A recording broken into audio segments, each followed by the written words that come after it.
Assalamualaikum warahmatullahi wabarakatuh. Sahabat tawakal dimanapun saja berada, alhamdulillah hari ini kita kembali bersama tim tawakal, yang mana hari ini saya tidak sendirian. Tentunya ada Ustadz kita, Ustadz Sukron Makmun, dan alhamdulillah kedatangan sahabat saya yaitu Saudara Bustari, yang mana nama akrabnya Kiting. Baik, mungkin di WhatsApp, IG banyak yang bertanya pada tim Tawakal Jambi, ya Ustadz, bagaimana sih pandangan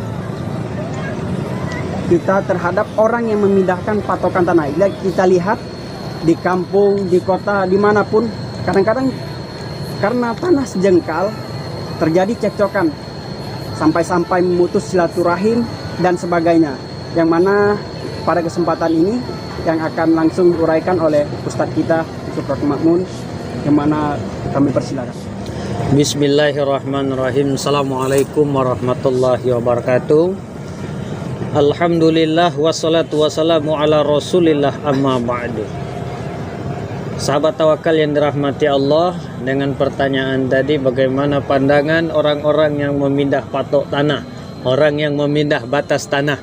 Jadi diriwayatkan oleh Aisyah radhiyallahu anha, Rasulullah sallallahu alaihi wasallam bersabda, "Man zalama kida sibrin minal ardi tuwiqahu min sab'i ar." Barang siapa yang menzolimi seseorang, barang siapa yang menzolim ataupun memindah patok tanah walaupun sejengkal, kata Rasulullah, maka ingatlah dia akan min sab'in aradin, dikalungi oleh tanah itu sebanyak 7 lapis tanah.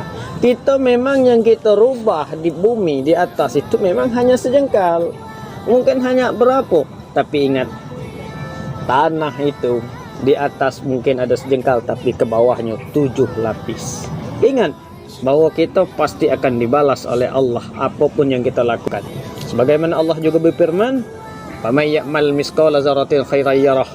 Walaupun segedang biji zarah, walaupun sekecil apapun yang kita lakukan, pasti Allah balaskan. Maka dari itu, apapun yang kita lakukan di bumi ini, apapun yang kita lakukan selama hidup kita, maka kita berpikirlah, karena hidup tidak selama-lamanya. Hidup ini seperti merantau. Orang yang merantau pasti akan kembali. Begitu pula kita hidup sementara. Yang namanya hidup sementara, kita pasti akan kembali lagi. Jadi ingat, kalaulah kita merubah, menganjak, memindahkan patok tadi, tanah kita sebatas ini sudah sah, kita sudah oke, setuju sama setuju, batas tanah di sini oke. Pas kawan balik, biasa pindah. Ketika dipindah itu, maka ingat min sab'in aradin tadi, maka tujuh lapis tanah itu menjadi kalung. Berat, bukan main. Tanah sekarang beda dengan tanah yang akan datang. Yang mana? Besok itu yang kita pikul itu bukan tanah yang seperti sekarang, tetapi tanah itu adalah tanahnya seperti api neraka, panas, berat. Kita mencari, mana saudara yang kita ambil tanah tadi, mana saudara yang kita ambil hartanya, mana saudara-saudara yang kita paling tadi, mana saudara yang kita zalim. Kita cari di padang mahsyar. Mungkin itu yang dapat saya sampaikan. Wallahu a'lam. Baiklah, demikianlah yang mana pertanyaan dari sahabat-sahabat tawakal sudah terjawab, insya Allah bermanfaat untuk kita semuanya.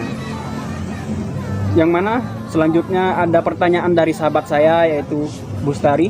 Silakan. Ya, assalamualaikum warahmatullahi wabarakatuh. Waalaikumsalam. Kenalkan, nama saya Bustari. Jadi gini Ustadz, banyak orang yang bertanya tentang bagaimana hukumnya jika seseorang itu memutuskan tali silaturahim. Baik, bismillahirrahmanirrahim. Pertanyaan yang kedua, bagaimana hukum ataupun bagaimana pandangan saya orang-orang yang memutus tali silaturahim? Kata Rasulullah, la yadkhulul jannah qati'in rahimi, tidak akan masuk surga orang-orang yang memutus tali silaturahim. Dan juga pada ketika itu Rasulullah SAW, ketika dia salat Idul Fitri, dia salam kanan, salam kiri. Lalu apa? Datang Jibril. Apa kata Jibril? Wahai Muhammad, ya, maukah engkau mengaminkan doaku? Kata apa? Jibril. Lalu apa kata Umar? Tentu saja mau. Lalu apa doa Jibril? Kata Jibril, ya Allah, jangan terimakan solatnya, jangan terima zakatnya, jangan terima puasanya, jangan pula engkau terima ya Allah segala amal-amal ibadahnya orang itu. Siapa orangnya? Orang-orang yang memutus tali silaturahim. Apalagi zaman sekarang, gara-gara tanah orang putus silaturahim, gara-gara harta orang tua, berebut harta orang tua, orang memutus tali silaturahim. Ada yang sanggup bermusuh, ada yang sanggup berkapak kepala, dan bermacam-macam karena harta. Gara-gara harta seringkali menjadi orang bermusuh. Gara-gara harta seringkali kakak adik berpisah. Dulu waktu masih kecil, semakan, satu piring, satu kuali, serumah, seatap, sama-sama ketawa, sama-sama berlari. Waktu sudah besar, mak mati, bapak mati, timbullah perpecahan belah, timbullah berebut sengketa. Ini ngato dia dapat bagian banyak, ini dia ngato bagian ini. Waktu orang tua hidup, tidak pula dia ngurus orang tua. Ketika orang tua mati, dia berpecah belah gara-gara harta. Ini nauzubillah, nauzubillah. Ingatlah sahabat tawakal di mana saja Anda berada, janganlah sampai kita gara-gara harta kita putus hubungan adik-beradik, gara-gara harta kita putus hubungan dengan paman, gara-gara harta kita berputus silaturahim kepada siapa-siapa pun. Ingat pesan Rasulullah, la yadkhulul jannah qatil rahim. Tidak akan masuk surga orang-orang memutus tali silaturahim. Mungkin hanya itu yang dapat saya sampaikan. Mohon maaf jika ada kekurangan. Wallahu a'lam. Assalamualaikum warahmatullahi wabarakatuh.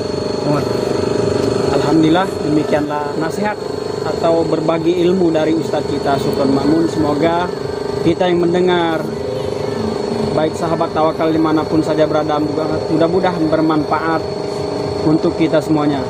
Amin, Allahumma amin. Akhir wa kalam, wabillahi taufiq wal hidayah. Wassalamualaikum warahmatullahi wabarakatuh. Waalaikumsalam warahmatullahi wabarakatuh.